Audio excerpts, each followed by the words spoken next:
નમસ્કાર, વિજાપુર સંદેશ ન્યૂઝમાં આપનું હાર્દિક સ્વાગત છે।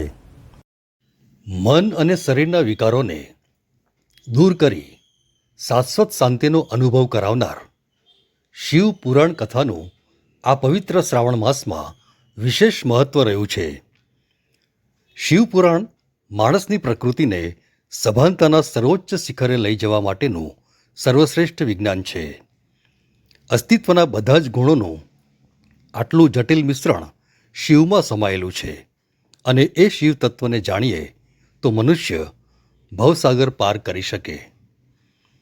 ભક્તિ અને આસ્થાનું કેન્દ્ર એવા ગાંધીનગરના કુડાસણ સ્થિત શ્રી હરિ હનુમાનજી મંદિરના લાભાર્થે શ્રી શિવ પુરાણ કથાનું આયોજન કરવામાં આવેલ છે।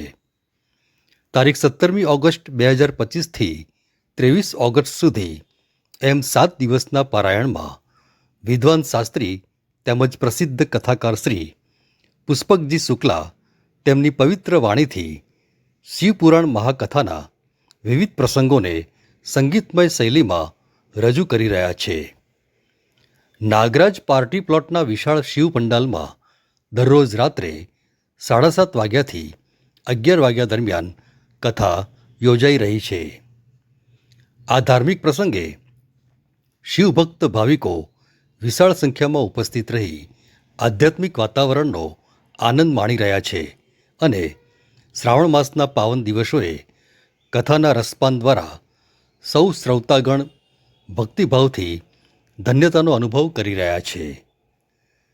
23મી ઓગસ્ટ 2025ના રોજ 12 જ્યોતિર્લિંગની મહિમા સાથે શિવ મહાપુરાણ કથાની પૂર્ણાહુતિ થશે। શિવ, તમે મારા સ્વામી સ્વરૂપે તમે મારો સ્વીકાર કરો, હું તમારી પત્ની થાઉં તેવું તમે મને વરદાન આપો। ત્યારે શિવે તેમને વરદાન તો આપ્યું પણ જોડે એક શરત મૂકી। શું શરત મૂકી?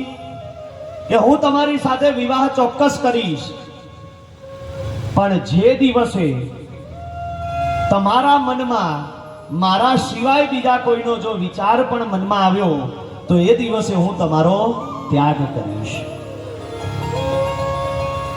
આમ કહી ભગવાન અંતર ધ્યાન થયા, પોતાના ઘરે આવ્યા અને દક્ષ રાજાને માં સતીએ વરદાનની વાત કહી અને તે સમયે દક્ષ રાજા બ્રહ્મલોકમાં જઈ પોતાના પિતાશ્રીને કહેવા લાગ્યા કે પિતાશ્રી, ભગવાન શિવે સતીને વરદાન આપી દીધું છે કે હું તમારો પતિ તરીકે તમારો સ્વીકાર કરીશ, ત્યારે હવે તમે કૈલાસ ધામ જાઓ અને ભગવાન શિવને મારી પુત્રીના વિવાહ માટેની વાત કરો।